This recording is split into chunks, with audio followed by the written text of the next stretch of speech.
Nick, we talked about in order to be as successful in MMA as you are, you have to love the sport so much that you hate it. Could you explain that mentality?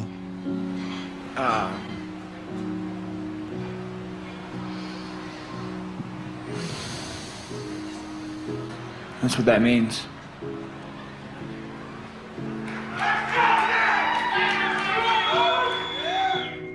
Hello. You have to love it so much that you hate it. What happens when you love a piece of cake? It's delicious. At first. But what happens if you show up to that cake every day and you have to keep thinking about that cake every day because your future rides on that cake? You eat that cake because you will starve otherwise. Eventually, you wish you at least had another flavor. You start feeling sick. You can feel your teeth decaying. Your body is starting to hurt from eating that cake every day. It's not something you're allowed to even enjoy anymore. You have to do it. It's a job. It was no longer being engulfed in passion every bite. It has become a chore you have to do every day or you starve. Nick's journey of martial arts. He knew if he didn't go all in with everything he had, he would not have been successful. It took the flavor out of what he loved. In pain every day from the constant training, injuries from dangerous opponent after opponent, knowing to continue living, he will have to do it again and again and again. Regardless of how he felt, it was the pain he had to endure in order to be successful. Nick knew he had no choice but to continue biting down on that piece of cake. So, why did Nick continue to bite down? Why did he not just give up? Let's hear him out a little. I'm the only one who's invested in a fight life. That's why none of these other guys can say anything. They're too worried about what their families and their wives and the people around them, what they will think. So, they're too scared to speak up. That's why I invested everything in my fight life. That's why I come off the way I do and always have. Every other fighter has a life on the side. I've never had a job. I didn't even graduate 8th grade. I could have, but I got into too many fights in middle school. I was moved from school to school, put on meds and made fun of by my classmates because after being disruptive in class, the teachers would always tell the other kids I was on meds and sometimes I don't take them. That's messed up. You don't know what that does to someone. I wanted to beat up everyone in class, even the girls who would say things like, "What's wrong? You didn't take your medication?" The girl I loved, more than anything, had tried to take her life for the 3rd time and succeeded. There was no way I was going to go to school.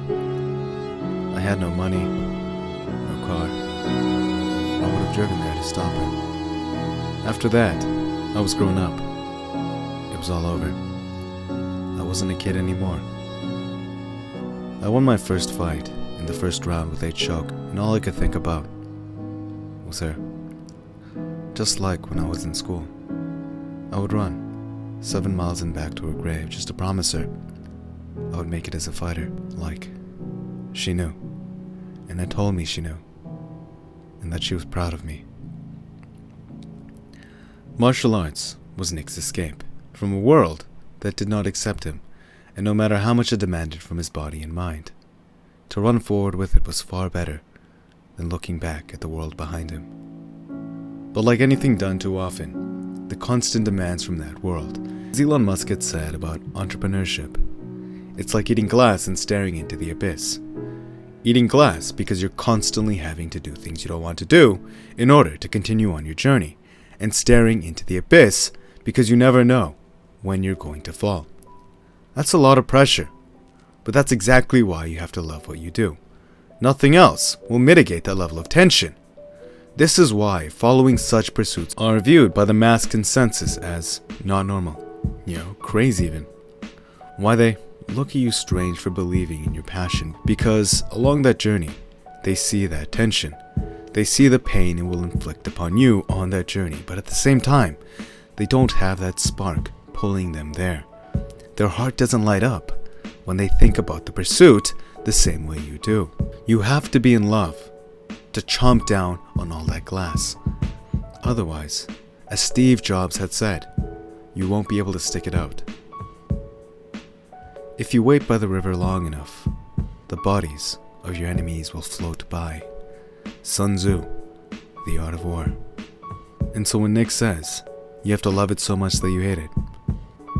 I think I understand. Thank you, Nick, for this lesson. I hope you guys enjoyed the video. Smash that like button if you did. It's good karma. And until next time, peace.